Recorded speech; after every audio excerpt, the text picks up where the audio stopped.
Hello বন্ধুরা, আমার নতুন আরেকটি মিনি ব্লগে তোমাদের সবাইকে স্বাগত জানাই।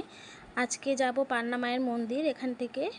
তো আমি বেরিয়ে পড়েছি, বাড়ির সবাই চলে গেছে, তো শেষেই বেরিয়েছি আমি। মাকে অন্নভোগ দেওয়ার আছে। তো এই যে দেখো, বেরিয়ে পড়েছে গাড়ি নিয়ে। তো যাব, আমি বাপের বাড়ি থেকেই যাচ্ছি, ওখান থেকে পুজো দেওয়ার আছে। তো এখান থেকে প্রায় 2.5 কিলোমিটার মতো হবে মায়ের মন্দির। তো সামনেই প্রথমে যাব মিষ্টান্ন দোকানে, মিষ্টি নেব, মায়ের জন্য মিষ্টান্ন নেব, পুজো দেব। এই যে দেখো, চলে এসেছি মিষ্টান্ন দোকানে, মিষ্টি নেব।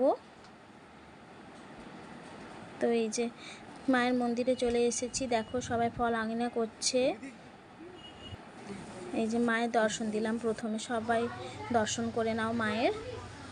মা পান্না মা, নতুন শাড়ি দেওয়া হয়েছিল মাকে, তো দেখো পরিয়ে দিয়েছে মা ঠাকুরমশাই। এই যে পুজো আরম্ভ হয়ে গিয়েছে, ঠাকুরমশাই পুজো করছেন।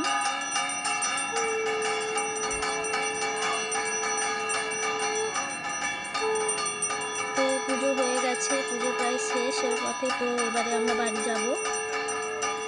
বাড়ি গিয়ে অনেকে আসবেন তো প্রসাদের জন্য। তো এই যে সবার প্রায় খাওয়ার শেষের পথে, তো বেশি ভিডিও করতে পারিনি।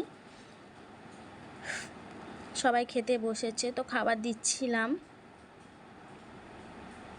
তো কেমন লাগলো বন্ধুরা ব্লগটা তোমরা সবাই জানিও কিন্তু কমেন্টে। ভালো লাগলে লাইক শেয়ার কমেন্ট করে দিও। তোমরা সবাই খুব ভালো থাকবে, সুস্থ থাকবে, সাবধানে থাকবে।